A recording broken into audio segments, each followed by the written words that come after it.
पुण्यातील प्रसिद्ध दीनानाथ मंगेशकर रुग्णालयात एका गर्भवती महिलेच्या मृत्यू प्रकरणी भाजपच्या महिला पदाधिकाऱ्यांनी गैसास यांच्या नर्सिंग होममध्ये जाऊन तोडफोड केली होती। पण यावरून आता भाजपमध्येच अंतर्गत कलह सुरू असल्याचं दिसतंय। कारण आता या भाजपच्या महिला पदाधिकाऱ्यांनी तोडफोड केली। त्यांना भाजपच्याच खासदार मेधा कुलकर्णी यांनी पत्रातून सडेतोड टीका केली आहे।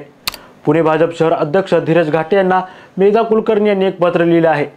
डॉक्टर सुश्रुत घैसास यांच्या वडिलांच्या हॉस्पिटलचा या घटनेशी काहीही संबंध नसताना केलेली ही तोडमोडीचं व उर्मट कृत्य अनेकांच्या जिव्हारी लागलं आहे, असं मेधा कुलकर्णी यांनी स्पष्टपणे म्हटलं आहे। तर दुसरीकडे चित्रा वाघ यांनी घटनेचं समर्थन केलं होतं।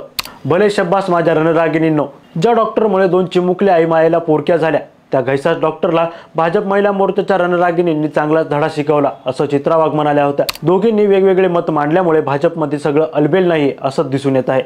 यावर तुमची प्रतिक्रिया काय आहे कमेंट करून नक्की कळवा आणि आमच्या चॅनल इन्फोरीला लाईक, सबस्क्राईब आणि शेअर करायला विसरू नका।